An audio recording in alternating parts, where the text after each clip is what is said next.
Health news మీకోసం.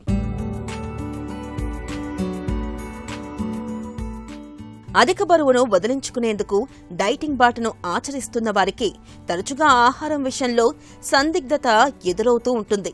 కూర బావుంది, 2 ముద్దలు ఎక్కువ తిందామా అని ఓవైపు అనిపిస్తూ ఉంటుంది. మరోవైపు వద్దు, ఇక్కడితో ఆపేద్దామని మనసు వెనక్కి లాగుతూ ఉంటుంది.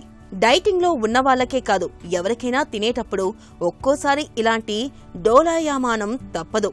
ఈ సందిగ్ధతకు కారణమైన మెదడులోని భాగాల్ని అమెరికాలోని రక్టర్స్ యూనివర్సిటీకి చెందిన పరిశోధకులు ఇటీవల గుర్తించారు. మెదడుకు సంబంధించి ఇప్పటిదాకా బయటపడని ఎన్నో కోణాలను శాస్త్రవేత్తలు వెలికితీస్తూ వచ్చారు. కానీ ఈ చిన్న విషయాన్ని పెద్దగా పట్టించుకోలేదు. కానీ ప్రస్తుతం బరువు తగ్గడానికి వాడుతున్న మందుల వల్ల కలుగుతున్న దుష్ప్రభావం వాళ్ళని ఇటువైపు నడిపించింది. ఈ మందుల వల్ల ఒక్కోసారి వాంతులు, మలబద్ధకం, కళ్ళు తిరగడం వంటి సమస్యలు కనిపిస్తున్నాయి. వాటికి పరిష్కారం వెతికే క్రమంలోనే శాస్త్రవేత్తలు మెదడును మరింతగా శోధించారు. ఈ క్రమంలోనే తాజాగా ఇంకాస్త ఎక్కువగా తిను అని చెప్పే న్యూరాన్లు మెదడులోని లేటరల్ హైపోథలామస్ భాగంలో ఉన్నట్లు గుర్తించారు.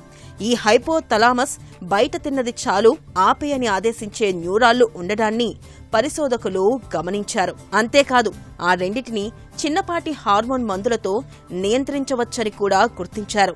ఈ మందుల సాయంతో ఆకలిని, దాని ద్వారా బరువును కూడా అదుపులో ఉంచవచ్చని, భవిష్యత్లో ఇవి ఊబకాయులకు వరంగా మారుతాయని పరిశోధకులు ఆశాభావం వ్యక్తం చేస్తున్నారు.